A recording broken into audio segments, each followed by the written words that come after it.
Malaysia সরকার 2026 সালের শুরুতেই শ্রমবাজারের চাহিদা মেটাতে কেস বাই কেস ভিত্তিতে 5টি প্রধান খাতে বিদেশি কর্মী নিয়োগের বিশেষ ঘোষণা দিয়েছে।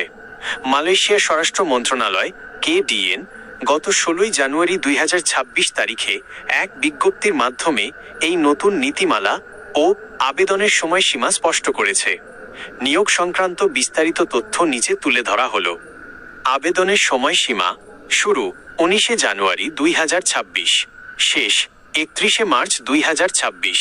অ্যাপয়েন্টমেন্ট 16 জানুয়ারি থেকেই নিয়োগকর্তারা অনলাইনে অ্যাপয়েন্টমেন্ট বুক করার সুযোগ পাচ্ছেন। 2. নির্ধারিত 5টি প্রধান খাত।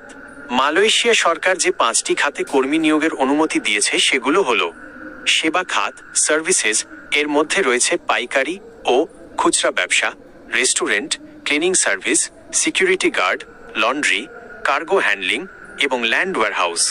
উৎপাদন খাত ম্যানুফ্যাকচারিং, বিদ্যমান কারখানার কর্মী প্রতিস্থাপন এবং নতুন অনুমোদিত মিডা দ্বারা বিনিয়োগ প্রকল্পের জন্য।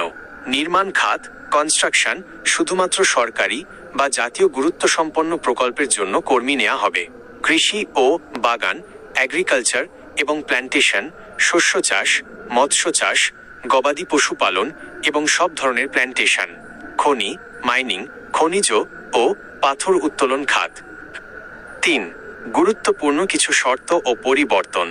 এবার নিয়োগ প্রক্রিয়ায় স্বচ্ছতা আনতে কিছু কঠোর নিয়ম চালু করা হয়েছে। সরাসরি আবেদন কোনো থার্ড পার্টি বা এজেন্টের মাধ্যমে নয়, নিয়োগকর্তাদের সরাসরি স্বরাষ্ট্র মন্ত্রণালয়ের ওয়ান স্টপ সেন্টারে OSC আবেদন করতে হবে।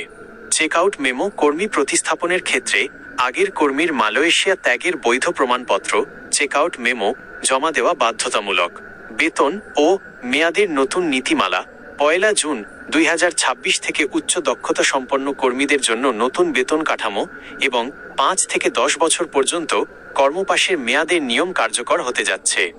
সতর্কতা, মালয়েশিয়া গমনে ইচ্ছুক কর্মীদের শুধুমাত্র সরকারি অনুমোদিত রিক্রুটিং এজেন্সির মাধ্যমে যোগাযোগ করার এবং কোনো দালালের খপ্পরে না পড়ার পরামর্শ দেওয়া হচ্ছে।